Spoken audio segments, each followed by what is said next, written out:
So my daughter, Sophia, was born in 2024, unexpectedly on my living room floor, and now know the true meaning of a horror show. There was blood everywhere. But at the time, I thought, I've got 2 other kids, I'm going to be fine, everything will be great. Really good midwife who I didn't know was going to be here, so thanks for that, Jay.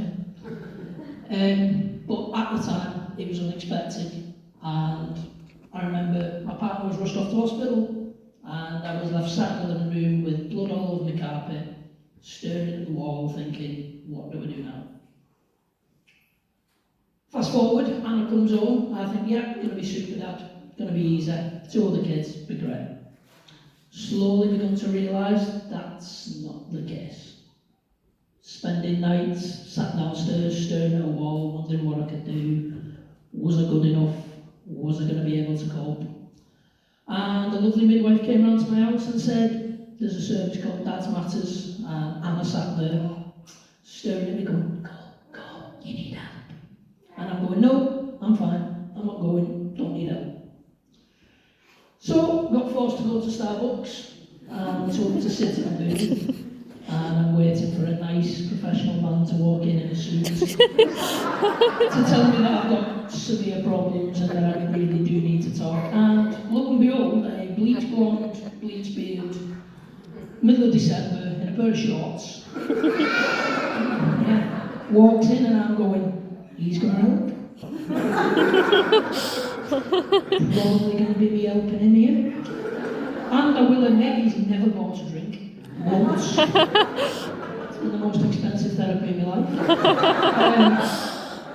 Even on a hot day, I'll go water and cheers, Jay.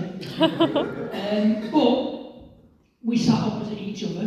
It wasn't a date, we just didn't stare into each other's eyes. He started talking and I thought, great, Scouser. It's going to be a fantastic day. Not going to be working. But Jay he was honest with me. And he told me I needed to stop thinking I needed to be perfect all the time. And that it's okay to not be okay. And when you've got a fairly big squaddy covered in tattoos and a bleached beard, you kind of just go, yeah, review something. But Jay did, honestly, a few sessions in, I don't mind admitting it, said to me when he first met me, I was emotionally numb, and I sat there day after day thinking, I'm a rubbish dad. I'm letting my boys down. I'm letting everybody down in my house. I'm not very good. It was affecting me at work. But one of the biggest things I can say about Jay is he doesn't just focus on when you're in that session with him. I've texted him at 10 o'clock at night, saying I don't feel like I'm doing this right, and he's texted me straight back. I've texted him on weekends when I've done something as simple as changing a nappy and I feel like I've done it successfully. I didn't, it was everywhere, by the way. But Jay does things like, he'll text you back and say, you know what, you've done a brilliant job there, mate. And you don't feel like you're talking to a therapist, and you don't feel like you're talking to somebody from an organisation, you feel like you're talking to your best friend. And he quickly becomes your best friend. To the point where you get a bit jealous when he says, I'm working with another dad. When you get a text on I'm working with another dad, and you think, oh, I'm not speaking to you for a week. But he kind of drills down into who you are, and he doesn't make it generalised.